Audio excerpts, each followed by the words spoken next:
So you might have heard about Israel funding, arming, and aiding and abetting ISIS-linked gangs in Gaza to steal aid while IDF soldiers assist them and kill anyone who tries to stop them. You know, this has been happening for many, many months now, at least a year plus, and they've been arming and funding them way more openly recently.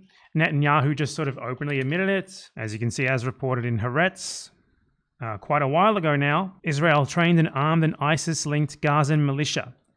And when asked about this, Netanyahu said, "What's wrong with that?" Great stuff, right? So, what if I was to tell you that the Wall Street Journal published an op-ed from the leader of this Israel-backed ISIS-linked aid-looting gang? Genuinely one of the craziest things I've ever seen. An op-ed from the leader of an ISIS-affiliated Israeli-backed aid-looting gang. Gazans are finished with Hamas.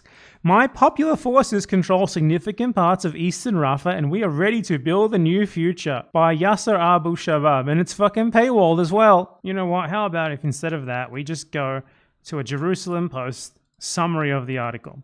You know, this disgusting Israeli Zionist newspaper. It's okay, I have ad blocker on, no problem. So according to them, in his opinion piece, Yasser Abu Shabab, the leader of the Popular Forces, a militia group in Gaza, claims to have secured several kilometers. They just call it a militia group in Gaza. You know, they don't actually tell you what sort of militia group it is or what they do. He claims to have secured several kilometers of land in the strip and is now governing that space in an opinion article published by the Wall Street Journal. Several kilometers? Are you kidding me? What is that even? Like, that's, you know, he doesn't control shit. He only goes where the IDF is so that he can loot, aid, and kill people. The Popular Forces.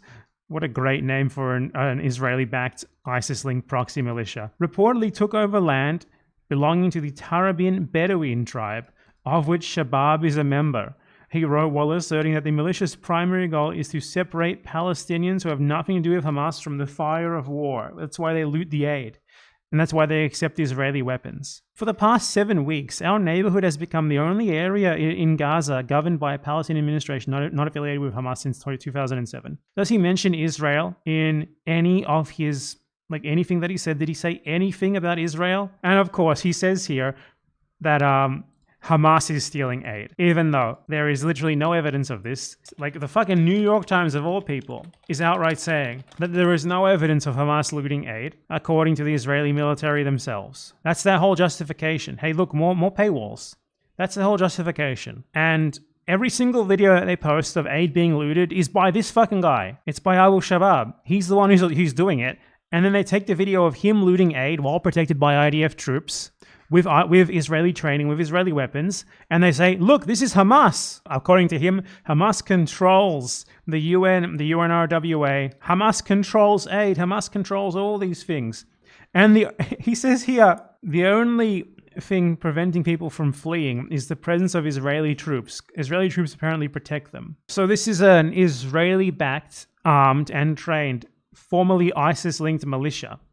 And they are writing opinion pieces in the Wall Street Journal. Now, there is a bit of a wrench in the fact that this guy is supposedly writing opinion pieces in the Wall Street Journal. And that is that he's actually illiterate. Abu Shabab is illiterate both in Arabic and English. So he obviously didn't write this. It was very obviously written by, like, an Israeli handler or something to just do, like, pro-genocide propaganda, as you would expect. So there's actually an article in Israeli news in Arabic specifically about this. You know, the Israelis, when they're not speaking English, they are quite honest a lot of the time. So this is an article in the Israeli news, and when we translate it to English, an illiterate former thief with ties to ISIS in Sinai. Who are you? Yasser Abu Shabab. He was previously arrested for drug trafficking and escaped from prison when the fighting began. According to sources, he was an arms smuggler with ISIS in Sinai. He founded an armed militia in coordination with Israel. This is what Israel admits when they're not speaking English. This is literally in Arabic on an Israeli news website. He's an illiterate former thief. So how did he fucking write a Wall Street Journal opinion piece? He didn't.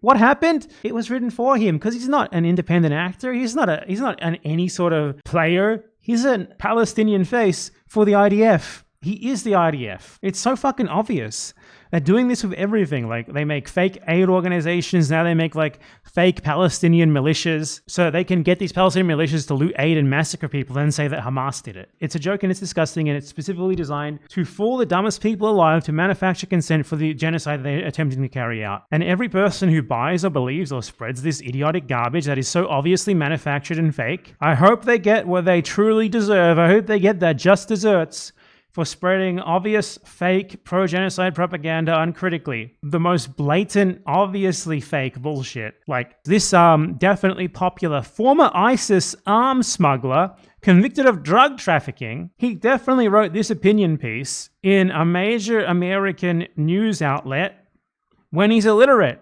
This was definitely not written by the IDF and then attributed to him to spread propaganda internationally. Yeah.